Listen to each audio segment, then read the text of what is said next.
ప్రైజ్లా దేవుని పరిశుద్ధమైన నామమునకు మహిమ కలుగునుగాక.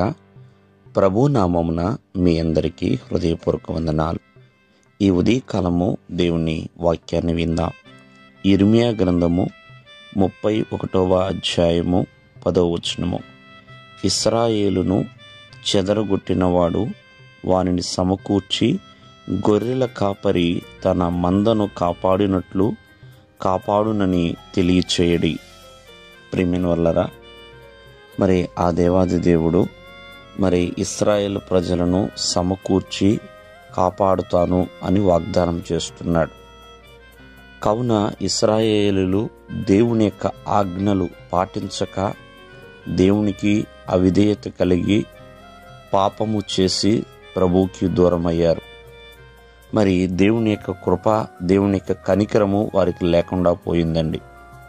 ప్రియమైన వాళ్ళరా, కానీ దేవుడు తన యొక్క వాగ్దానాన్ని, ప్రణాళికను మరి ప్రవక్త అయిన ఇర్మియా ద్వారా ఇశ్రాయేలుకి బయలుపరుస్తున్నాడు. కావున ఒకసారి మనం ఆలోచన చేస్తే, మరి దేవుడు ఎందుకు వారిని చెదరగొట్టాడు అంటే, వారు దూరమయ్యారు కాబట్టి, దేవునికి అవిధేయులుగా దోషము చేశారు కాబట్టి. మరి ఆ స్థితిలో వారు మరి దేవునికి దూరమైపోయి చెదరగొట్టబడ్డాడు.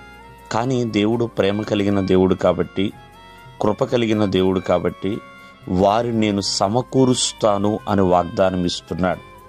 కారణము, ఆయన సర్వలోకాన్ని ప్రేమిస్తున్నాడండి.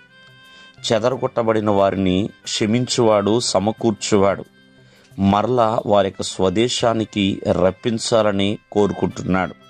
చూడండి, తప్పిపోయిన గొర్రెల్ని కాపరి ఎలా సమకూరుస్తాడు, ఎలా వాటిని మందలోనికి చేరుస్తాడు, వాటిని ఎలా బలంగా ఉండాలి, వారి యొక్క బాగుబోగులన్నింటినీ కూడా కాపర చూస్తాడు. అలాగే మరి ఆ దేవాది దేవుడు కూడా ఇశ్రాయేలు ప్రజలు ఆత్మీయంగా బలపడాలని కోరుకుంటున్నాడు. కాబట్టి వారి యొక్క పాపాన్ని క్షమించి వారికి చక్కటి సమాధానం ఇచ్చి, ప్రియమైన వల్లరా వారిని ఎలా కాపాడాలి, ఏం చేయాలి అంటూ ఇర్మియా ప్రవక్త ద్వారా వారికి చక్కటి సందేశాన్ని తెలుపుతున్నాడండి. కాబట్టి ఆయన సమకూర్చే దేవుడు అనే విషయాన్ని మరవకూడదండి. కాబట్టి ఆత్మీయ జీవితంలో ఎన్నో మార్లు మరి మనం ఎన్నో శోధనలు గుండా వెళ్ళవలసిన పరిస్థితి వస్తుంది. మరి అటువంటి సమయాల్లో మరి ఎందుకు ఈ శోధన వచ్చింది, ఎందుకు ఈ బాధ వచ్చింది అని మనం అనుకోవచ్చు. కానీ మరి ఎట్లా చెదిరిపోయినా దేవుని హస్తము మాత్రము మనల్ని కాపాడడానికి కొరచ కాదండి. ఆయన చెవి మన మొర వినటానికి మందము కాదు.